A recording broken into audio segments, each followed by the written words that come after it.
Sejam todos muito mais que bem-vindos a mais um episódio super especial do podcast Opinião Segura, aqui diretamente do COP Internacional 2025, no São Paulo Expo. Estamos literalmente no centro da feira, um podcast profissional no formato de aquário, e é por isso que vocês vão ouvir aí uma música, um barulho, né, uma sirene, e eu fico muito feliz de estar aqui entrevistando as principais autoridades, personalidades e especialistas.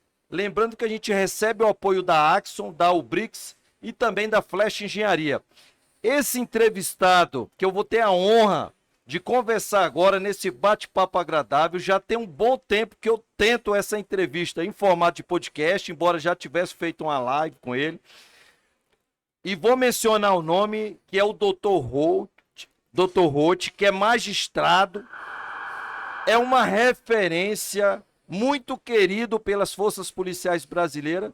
Seja muito bem-vindo, Dr. Roth. Muito obrigado, cumprimento a todos os seguidores, os nossos ouvintes, e parabenizo aqui o nosso amigo, Coronel Loyola, a quem eu admiro há muito tempo, jurista, conhecedor a fundo das atividades de segurança pública, e não poderia ser melhor um encontro desse, né, na COP Internacional, né?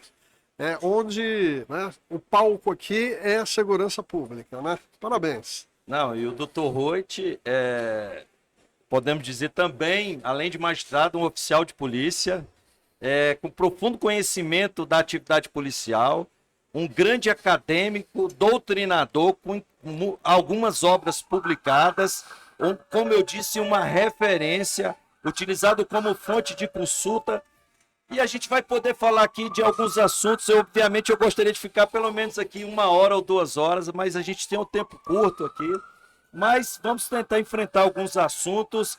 Já iniciamos ali no bate-papo antes, né, do evento, que era justamente conversando sobre as diversas decisões judiciais, né, interpretações e a jurisprudência que todo tempo muda, e a gente fica tentando, no esforço de empatia, se colocar no lugar desse operador da segurança pública que está nas ruas, que às vezes aprendeu num curso de direito, porque muitos são bacharéis, aprendeu na academia, aprendeu com o mais antigo, exerceu o seu tirocínio policial e é surpreendido com a mensagem no WhatsApp ou com uma notícia dando conta de que aquela forma de proceder já não é mais considerada legítima pela justiça brasileira, não é isso, doutor Roth?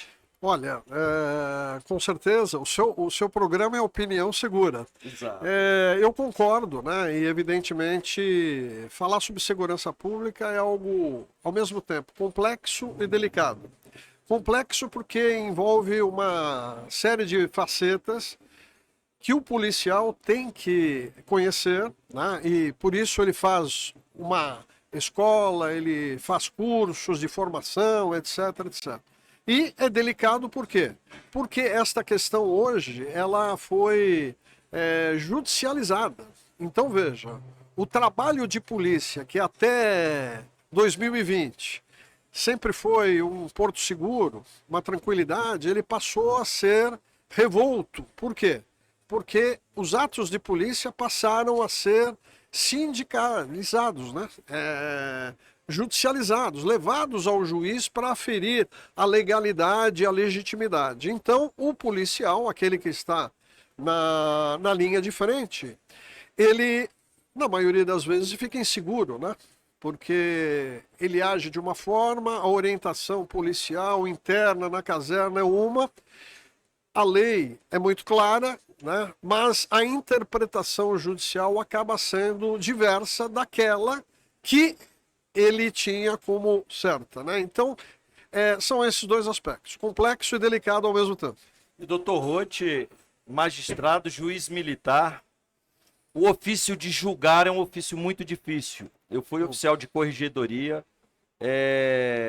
trabalhei muitos anos com conselhos disciplinares que visam aferir a capacidade de policiais permanecerem nas fileiras das corporações né, após práticas de ilícitos.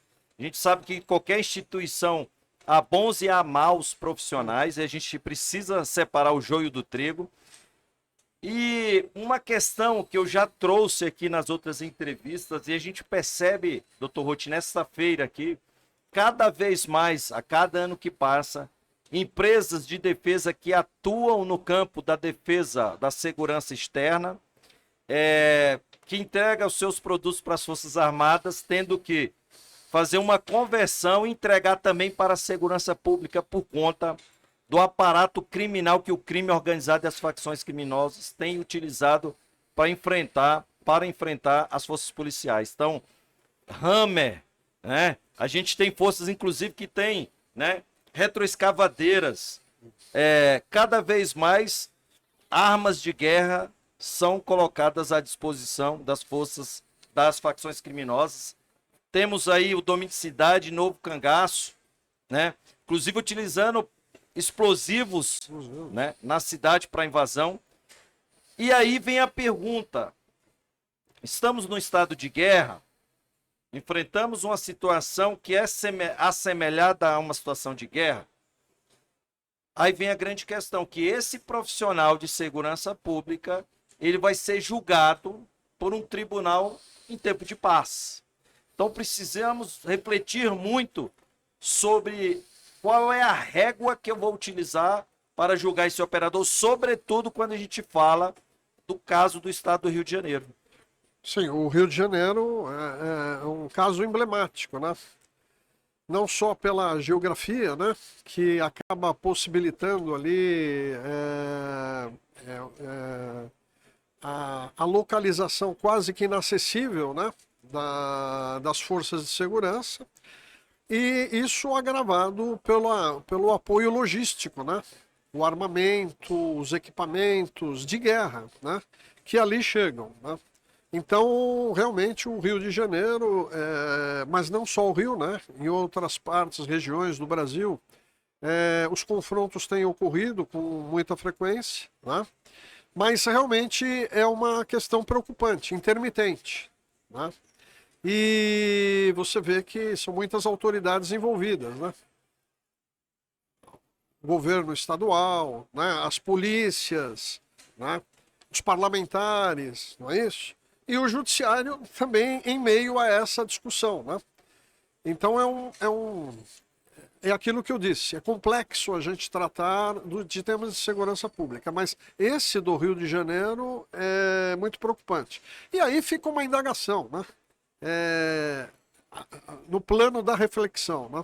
Como esses equipamentos, esses armamentos de guerra potenciais transitam o Brasil para chegar no Rio de Janeiro. Essa é uma grande questão a ser examinada. E você sabe muito bem, Loyola, até porque é coronel de polícia militar, tem um conhecimento aí, domina a área de segurança pública. Você sabe que a nossa fronteira seca, né, ela permite esse trânsito de armamento que poderia ser obstado. As próprias Forças Armadas, né, tempos atrás, ela atuava em áreas de fronteira, etc., com patrulhas, etc. Eu não tenho a notícia, né, se esse trabalho essencial, a fim de inibir esse trânsito, existe. Né? Sei, por exemplo, que a Polícia Rodoviária Federal, né, já no primeiro dia aí do governo federal, ela deixou de manter um braço especial da Polícia Rodoviária Federal, que era aquele destinado à apreensão de entorpecentes, etc. Tal. E eram apreensões muito altas, né? Então, a indagação que fica é a seguinte: o Brasil está se preocupando como um todo na questão de segurança pública ou não? E isso vai desembocar, né? Começamos pelo Rio, vamos pela área de fronteiras, nós chegamos na PEC, né? Na PEC que hoje está sendo discutida na Câmara dos Deputados. O senhor, com o entendimento que o senhor tem, o senhor arriscaria dizer, nós caminhamos para um narcoestado? eu sei que, sob o ponto de vista da doutrina mais acurada, falar que a gente está em estado de guerra, por exemplo, no caso do Rio de Janeiro, não é muito adequado, né? E o Rio de Janeiro não é uma situação isolada. Já vemos domínios de territórios em outras localidades. Aquilo que era incomum, a apreensão de fuzis, hoje já é muito comum em todo o Brasil. A apreensão de grandes quantidades, né, de entorpecentes. Vemos aí o PCC e o Comando Vermelho se tornando uma das principais multinacionais do crime, inclusive com ação com organizações criminosas, né? Temos inclusive a Tríplice Fronteira, que é um território muito complexo, e juntando tudo isso, qual é a reflexão que o senhor faz a respeito para onde estamos caminhando, se é que lá já não estamos, e coloca uma pitadinha aí de pimenta, e o senhor fique muito à vontade para responder.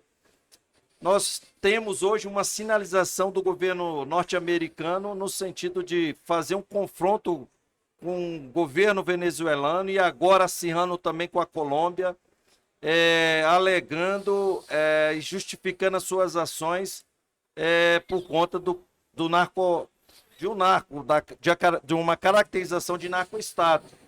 A gente corre esse risco? Bom, a pergunta ela pode ser dividida em várias etapas, né?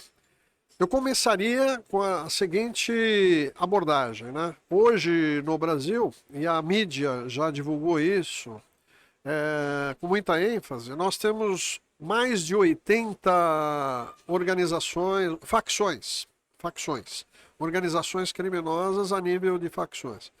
O PCC é um dos mais fortes, né? O Comando Vermelho, outros mais, etc. Né? Já, inclusive, o PCC com braços internacionais, né? Que sempre teve aí o tráfico internacional de entorpecentes como forte, mas agora está na área financeira, né? Está na área do colarinho branco, né? E São Paulo foi palco aqui de uma operação recentíssima, né, envolvendo a Polícia Federal, o Ministério Público, a Polícia Estadual, né, que desmantelou aí um número enorme de logística do próprio PCC. Esse quadro, veja, é um quadro que assusta, né, assusta ao profissional de segurança pública e também a própria população, evidentemente. Mas no plano internacional, a ação dos Estados Unidos aí, né, no combate ao tráfico internacional de entorpecente nos favorece muito, porque esse combate internacional reforça a força interna nossa, que, diga-se de passagem, né, ela deveria ter sido empregada, deve ser empregada com mais ênfase. Mas, infelizmente, nós temos aí óticas diferenciadas entre os governos, né? Veja, por exemplo, a questão da própria PEC que está tramitando, né? Então, eu acho até que é uma PEC, ela é tímida em matéria de segurança. Nós temos que abordar temas muito mais complexos, como o ciclo completo de polícia. Mas não fugindo da pergunta, muito importante, várias autoridades, os secretários de Segurança Pública já fizeram aí, né, palestras na COP Internacional aí, no dia de ontem, etc., afirmaram isso com todas as letras, né? Na verdade, o crescimento do PCC é uma realidade. Eu me lembro quando, ainda oficial da ativa da Polícia Militar, antes de ir para a Justiça Militar, eu ouvia de algumas autoridades que o PCC não era isso que falavam, era um folclore. Pô, mas veja, é um folclore que nasceu, né, aqui em São Paulo, aqui no Vale do Paraíba, e hoje é uma organização criminosa de plano internacional.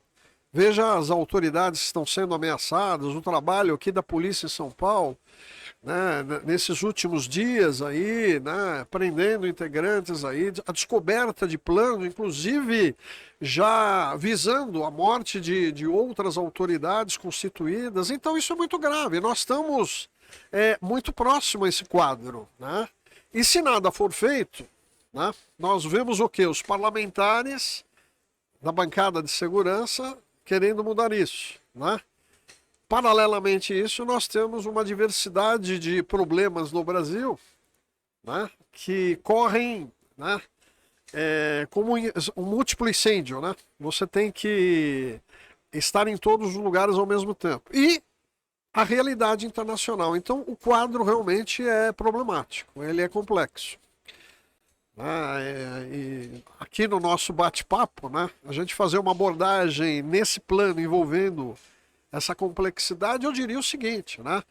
Nós temos que fazer alguma coisa. E a iniciativa aqui do seu programa, da Última Ratio, aí, sempre voltada para a segurança pública, trazendo inclusive autoridades, governadores, aí, que são aqueles que vão decidir, é muito positivo isso, né? Nós aqui, como estudiosos, como doutrinadores, né, a gente contribui com a nossa visão, né?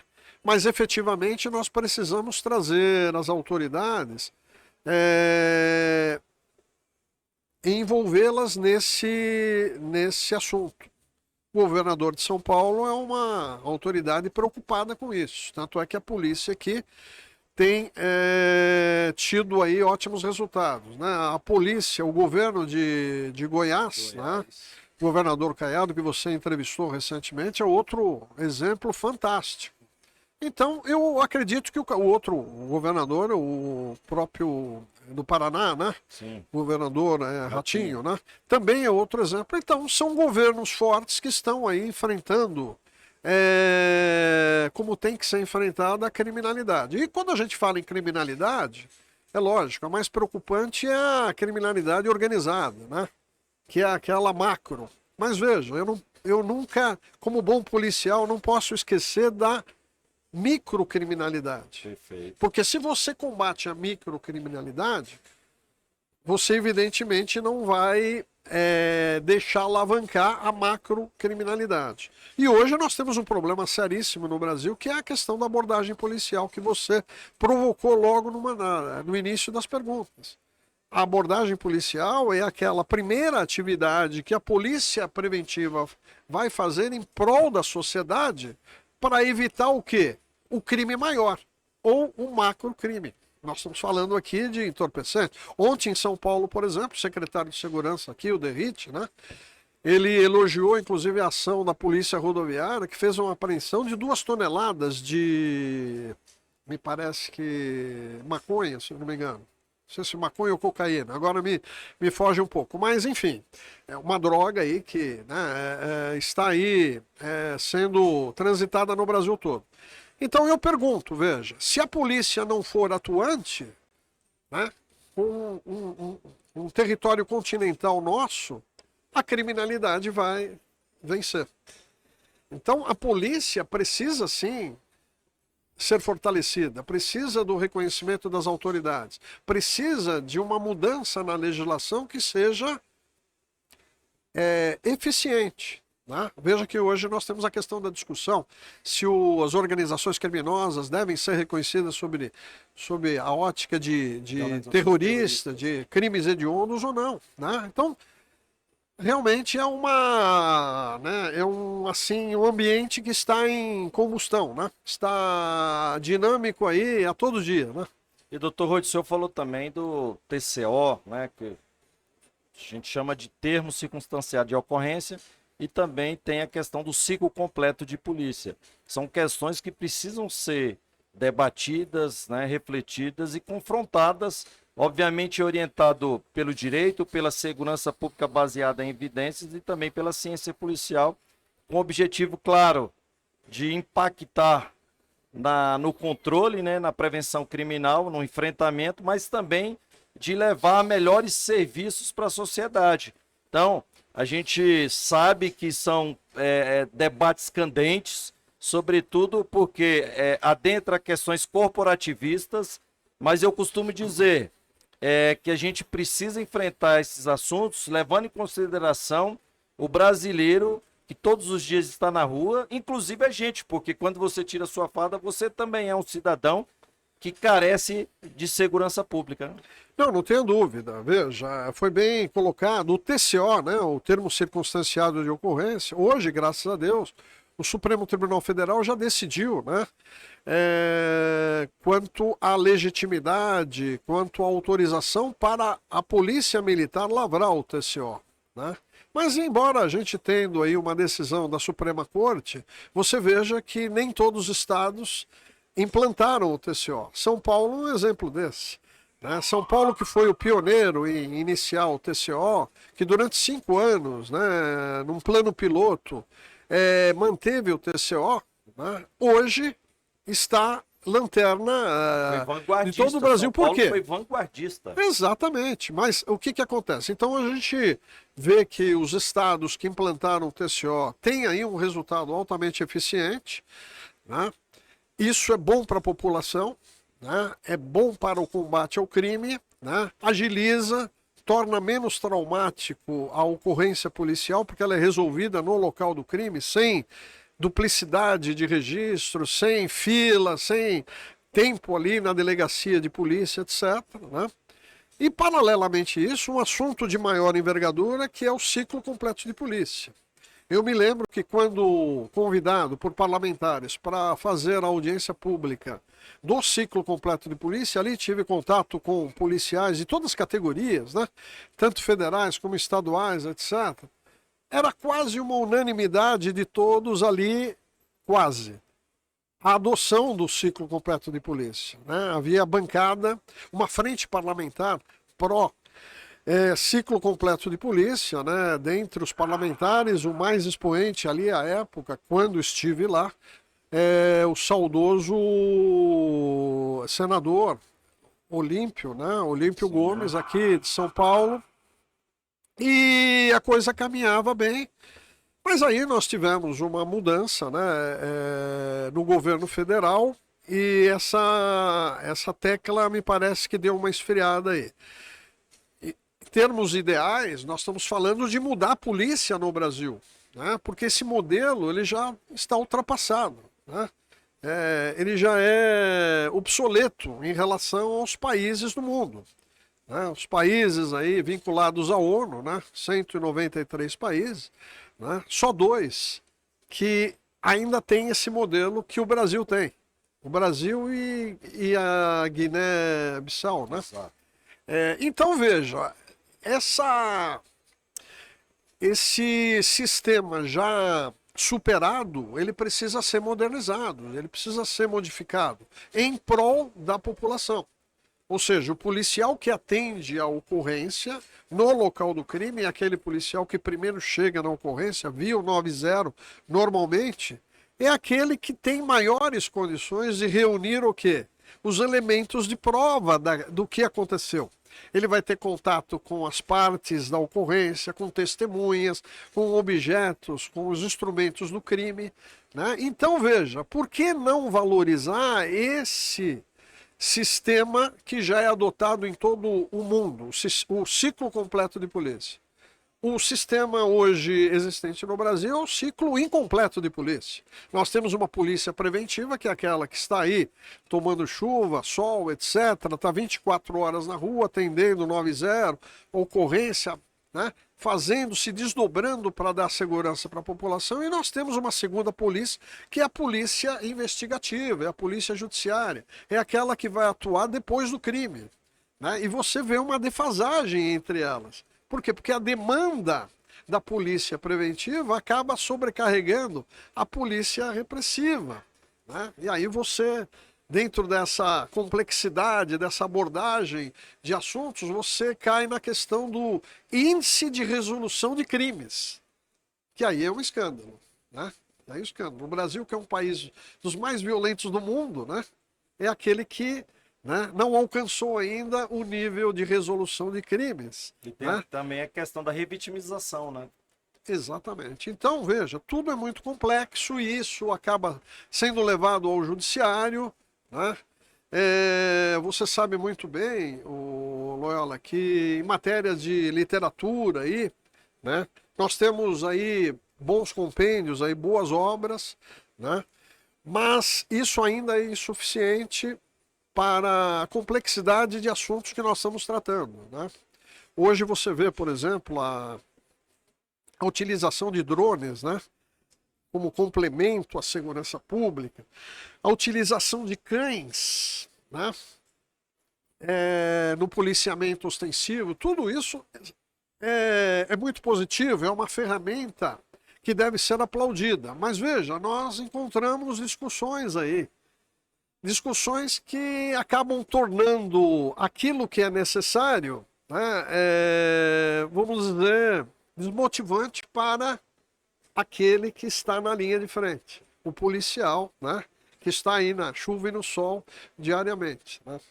Doutor Ruth, eu gostaria aqui de que esse nosso bate-papo aqui tivesse no mínimo aí 1 hora, porque o papo está muito bom, a gente tem muita coisa para falar, mas a gente tem um espaço curto aqui, estamos, como eu falei, em uma feira que a gente tem essa restrição de tempo para cada autoridade, para cada colega, para cada profissional e especialista que a gente quer entrevistar. Então, eu agradeço imensamente essa oportunidade. Já fica o convite aqui para quando o senhor for a Brasília para que a gente possa levar o senhor nos estúdios da UR Move ou que a gente se encontre em eventos como esse. Será uma honra.